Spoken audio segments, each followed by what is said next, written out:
जय राम, जय सिया राम, जय हो बागेश्वर धाम सरकार। मेरी प्यारे सभी भक्तों, हम सभी को पता है कि सावन का महीना चल रहा है और इस सावन महीने में यदि सारे के सारे उपाय यदि आप करके थक चुके हैं, उसके बावजूद भी आपकी मनोकामनाएं, आपकी इच्छाएं पूरी नहीं हो रही हो, तो बस आज का इस 5 हरी इलायची का इस अचूक उपाय को बस कर लीजिएगा। इसके बाद आपको दोबारा कोई वीडियो देखने की जरूरत नहीं पड़ेगी। यकीन मानिए, ऐसा हमारे गुरुजी ने जो इस बार का अचूक उपाय बताया, इस हरी इलायची का उपयोग करिएगा, बस 100% आपकी मनोकामनाएं, आपकी इच्छाएं पूरी हो जाएगी। लेकिन उससे पहले मैं चाहता हूं कि आप हमारे चैनल को सब्सक्राइब नहीं किए तो चैनल को सब्सक्राइब करके बेल आइकन को जरूर ही प्रेस कर लें। यदि मेरे द्वारा दी गई जानकारी अच्छी लगेगी तो लास्ट में आप जिस वीडियो को शेयर जरूर करिएगा। अब रहेगी बात, आखिर वो कौन सा उपाय है जो हरी इलायची का प्रयोग कर। बहुत ही सिंपल सा उपाय है। करना क्या है, आपको 5 हरी इलायची लेना, छोटी इलायची लेना जिसमें दाने हो, सही इलायची हो, टूटी फूटी नहीं हो, कहीं कटी नहीं हो, उसमें दाने होने चाहिए। 5 हरी इलायची आपको लेना है। उसके बाद से आपको थोड़ा सा शहद लेना, प्योर शहद लीजिए, मिलावटी शहद नहीं हो। थोड़ा सा आपको शहद लीजिए जो पूजा में प्रयोग किया जाता है, थोड़ा सा शहद। उसके बाद से आपको लेना 1 तांबे का लोटा और उसमें जल भर करके, हो सके तो आप उसमें 2 बूंद गंगा जल भी डाल दीजिए। इन तीनों सामान को लेकर के, हरी इलायची, शहद और 1 लोटा जल को लेकर के भगवान शिव के मंदिर में चले जाना है। सबसे पहले भगवान शिव के जब मंदिर पर आप चढ़े तो उनका प्रणाम करके, नमस्कार करके ही आप जो है अंदर जाएं। और उसके बाद से जाने के बाद आपको करना क्या है, जो आप गंगा जल अर्थात लोटा में जल लिए रहेंगे, आपको उसको थोड़ा सा चढ़ाना है। और चढ़ाते वक्त 5 बार श्री शिवाय नमस्तुभ्यम, श्री शिवाय नमस्तुभ्यम, श्री शिवाय नमस्तुभ्यम बोलना है। ठीक है, थोड़ा सा ही जल चढ़ाना है, पूरा नहीं चढ़ाना है। आफ्टर दैट उसको आपको करना है, जो शहद लिए उस शहद से भगवान शिव के लिंग पर हल्का हल्का शहद गिरा करके आपको वहां पर लेपन करना है। और लेपन करते वक्त आपको श्री शिवाय नमस्तुभ्यम का जाप करना है। कम से कम यदि आप 11 बार करते हैं तो भी ठीक है, लेकिन कम से कम 108 बार भी कर देते हैं तब तो इसके अति शुभ परिणाम दिखाई देने को मिलते हैं। जब आप लेपन कर लें थोड़ा थोड़ा गिराने के बाद, तो आपको करना क्या है, इलायची को लेकर के आपके मन में जो कुछ भी इच्छाएं रहे, आपको भगवान शिव के सामने बैठ करके प्रार्थना कर दी है।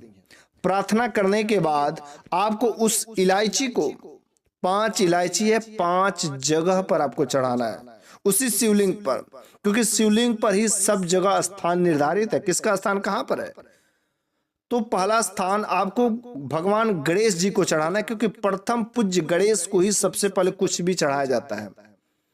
तो प्रथम पूज्य गणेश जी को पहली इलायची, दूसरी जो बीच में अशोक सुंदरी का स्थान होता है वहां पर, तीसरी जो है दाहिने साइड में कार्तिकेय का स्थान है तो वहां पर, उसके बाद से माता पार्वती के स्थान पर चढ़ा देना है। और 5वां जो इलायची है भगवान शिव के लिंग के ऊपर चढ़ा देना है। बस इसको अर्पित करने के बाद 5 इलायची को वहां पर आपको बैठ करके भगवान शिव के मंदिर में उस शिवलिंग के सामने आपके अंदर जो कुछ भी मनोकामनाएं हो, जो कुछ भी इच्छाएं हो, सच्चे मन से, सच्चे दिल से आस्था भगवान शिव पर लगा करके आप अपने मन की इच्छाओं को बोल डालिए।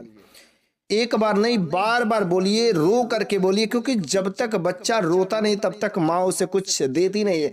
इस वजह से यदि आप भगवान से कुछ मांगना है तो उनके सामने रोइए, बिलखिए, वे अपने बेटे को, वे अपने भक्त को जरूर ही देंगे। बस भर सके आपके उस मांगने में सच्ची आस्था और विश्वास होनी चाहिए।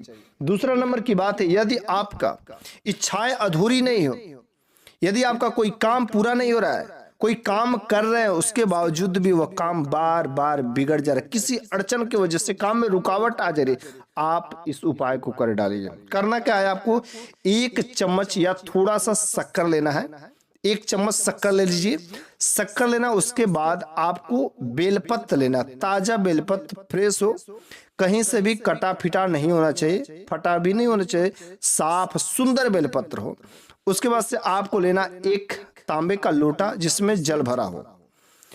इन सब सामान को लेकर के आपको भगवान शिव के मंदिर में श्री शिवाय नमस्तुभ्यम का जाप करते हुए चढ़ जाना है।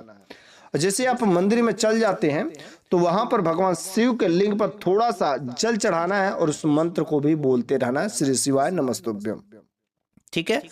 जब ये आप थोड़ा सा जल गिरा लें, उसके बाद जो भी जल उस पात्र में बचा रहेगा उस पात्र में आपको शक्कर को डाल देना है और जो बेलपत्र रहेगा उस बेलपत्र को भी उसी में डाल देना।